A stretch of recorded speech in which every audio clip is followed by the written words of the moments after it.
श्री राधे राधे। श्री कृष्ण लीला का चिंतन गतांक से आगे। यह मनोहर दृश्य दूर खड़ी हुई श्री रोहिणी भी देख रही हैं। उनके नयनों में भी भय भरा हुआ है। कहीं गोवत्स सहसा पुनः उछल पड़े और नीलमणि उसकी चपेट में आ जाए। वे तो अधिक देर तक इस कौतुक का आनंद भी नहीं ले सकी। श्री कृष्ण चंद्र के पास जाकर उन्हें अपनी गोद में उठा ही लिया। श्री कृष्ण भयभीत जननी युगल की ओर देखने लगते हैं। उनके अधरों पर मंद मंद मुस्कान है। दूरी पर खड़े श्री राम भी हंस रहे हैं। इन दोनों को साथ लेकर दोनों जननियां प्रासाद की ओर चल पड़ती हैं। दोनों ही चिंता में निमग्न हैं और सोचती जा रही हैं कि ये दोनों बालक जब से घुटरू चलने लगे हैं तभी से अतिशय चंचल हैं। अब तो इनके पैर हो आए हैं और ये दौड़ने लगे हैं। अब इनकी रक्षा की क्या व्यवस्था करें।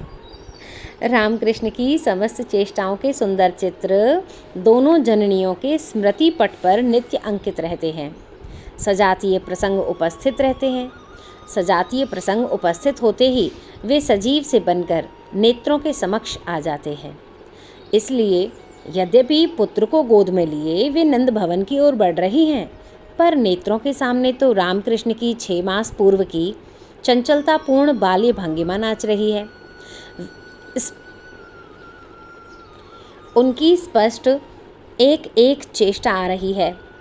एक महिप के पृष्ठदेश पर श्री कृष्ण चढ़ने की चेष्टा कर रहे हैं और राम उसकी पूंछ पकड़कर खींच रहे हैं। दूसरा, सामने प्रज्वलित अग्नि है और उस अग्निशिखा के सौंदर्य पर मुग्ध होकर दोनों से पकड़ना चाहते हैं। तो कहीं एक श्वान ग्रहालिंद के पास खड़ा है। उसे देखते ही रामकृष्ण उसकी ओर दौड़ पड़ते हैं और परमानंद में निमग्न होकर वह श्वान पुच्छ संचालन करने लगता है। श्री कृष्ण के सामने सिर झुका देता है। राम उसकी ग्रीवा में अपनी भुजा डाल देते हैं और श्री कृष्ण उसके विस्फारित मुख में अपना हाथ डालकर उसकी अरुण जिह्वा को पकड़ लेते हैं और पकड़कर खींचने लग जाते हैं। तो कहीं एक कृष्ण सर्प आया है। दोनों उसके निकट आ पहुँचे। पहले राम ने उसकी पूंछ खींची और सर्प ने अपने फन का विस्तार किया और वह खड़ा हो गया। श्री कृष्ण ने उसके फन पर अपना हाथ रख दिया। अहो बस तुरंत फन समेटकर वह पृथ्वी पर शांत लेट गया। पास में अवस्थित छोटे बच्चे ताली पीट रहे। नंदोद्यान के गंभीर कूप के समीप दोनों जा पहुँचे। दोनों ने मिलकर पूरा बल लगाकर रस्सी में बंधी हुई कलसी को कूप में फेंक दिया। फिर कलसी को खींचना चाहते हैं, किंतु जलपूर्ण कलसी दोनों के बल की अपेक्षा अधिक भारी हो गई है। अपनी असमर्थता अनुभव कर दोनों माँ माँ पुकार उठते हैं। नंद प्रांगण में आनंद मत्त मयूर नृत्य कर रहा है। दोनों निर्निमेष नयनों से यह नृत्य देखते हैं और फिर धीरे से जाकर मयूर के चित्रित छत्र को पकड़ लेते हैं। मयूर अपनी ग्रीवा और चंचू को नचा नचा कर अधिकाधिक आनंद का अनुभव कर रहा है। उद्यान में रामकृष्ण खेल रहे हैं। उन्होंने सहसा देखा, कंटक आवरण के अंतराल में एक हरित लता फैली है। उस पर अतिशय सुंदर पीताभ कुसुम प्रस्फुटित हो रहे हैं। उन्हें तोड़ने के उद्देश्य से श्री कृष्ण ने कंटक आवरण यानी बाड़ में अपना सिर डाला है और राम पेट के बल प्रवेश करने की चेष्टा कर रहे हैं। आहो, इस तरह अतीत की स्मृति भी व्रजरानी और रोहिणी के समक्ष तात्कालिक सी बनकर आई है और वे परस्पर निश्चय कर रही हैं, बहन, पुत्रों की रक्षा तब होगी जब हम दोनों गृह कार्य का सर्वथा परित्याग कर दें। इन चंचल बालकों की रक्षा एवं गृह कार्य का समाधान दोनों एक साथ संभव नहीं है, हमसे हो सकते ही नहीं। यदि महिष अपने श्रृंगों से दोनों बालकों पर आघात कर देता, अग्निशिखा जला देती, वह कुकुर काट खाता और सर्प कहीं डस लेता, वे दोनों कूप में जा गिरते तो, और मयूर चोंच से नोच खाता, तीखी बाढ़ के कांटे राम और श्याम के शरीर में बिंध जाते, तो फिर हम अभागिनों की क्या दशा होती। यह सोचते सोचते ब्रजरानी और रोहिणी का मन पुनः अतिशय चंचल हो उठा। उपर्युक्त भावना में बहती हुई ब्रजरानी और रोहिणी वहां जा पहुंचती है।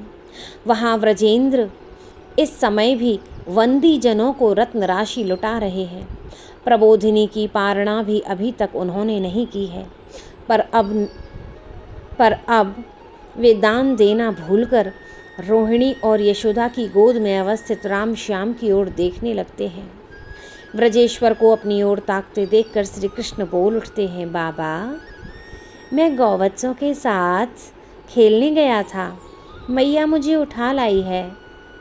ओह, मानो ये शब्द नहीं, एक अमृत स्रोत फूट निकला।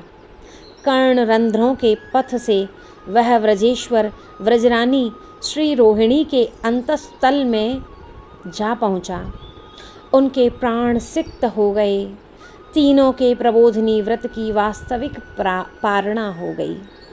साथ ही इस अमृत धारा में व्रजेश्वरी के श्री रोहिणी के पुत्र रक्षण की चिंता भी विलीन हो गई। व्रजेश्वर के स्मृति पथ में इस समय है एकमात्र श्री कृष्ण का मुखारविंद। व्रजरानी की समस्त वृत्तियां तन्मय हो रही हैं केवल श्री कृष्ण के मुख कमल में। श्री रोहिणी को और सब कुछ विस्मृत होकर स्मरण है बस एकमात्र श्री कृष्ण वदनाम भोज। उसके एक दिन बाद त्रयोदशी के प्रातः काल श्री कृष्ण चंद्र को अद्भुत श्रृंगार से विभूषित कर व्रजरानी ने उन्हें विस्मृत प्रांगण में खेलने के लिए छोड़ दिया। गीत गा गा कर मणि स्तंभों की परिक्रमा करते हुए वे खेलने लगे। इसी समय व्रजपुर की एक नववधू नंदोद्यान में केतकी पुष्प चयन करने आई। पुष्प चयन के पश्चात उत्सुकतावश पार्श्ववर्ती गौशाला में चली गई। वहां से बरबस आकर्षित सी हुई नंद भवन में जा पहुंची और उसने श्री कृष्ण चंद्र को देख लिया। बस देखते ही मोहित हो गई। यह भूल गई कि मैं कौन हूँ, कहाँ हूँ। कहीं तीसरे पहर बाह्य ज्ञान हुआ और अपने घर पहुँची। स्वर्ण कलसी से अंजलि भर जल लेकर जननी यशोदा ने श्री कृष्ण चंद्र के चूर्ण कुंतल मंडित सिर पर बिखेर दिया। वारिधारा भाल नेत्र कपोल स्कंध और उदर का अभिषेक करती हुई चरणों को सिक्त करने लगी। श्री कृष्ण चंद्र का स्नान हो गया। एक दिन था, ये श्री कृष्ण चंद्र ही तो थे। रसातल निमग्ना धरा का उद्धार करने गए थे, उद्धार कर लौट रहे थे।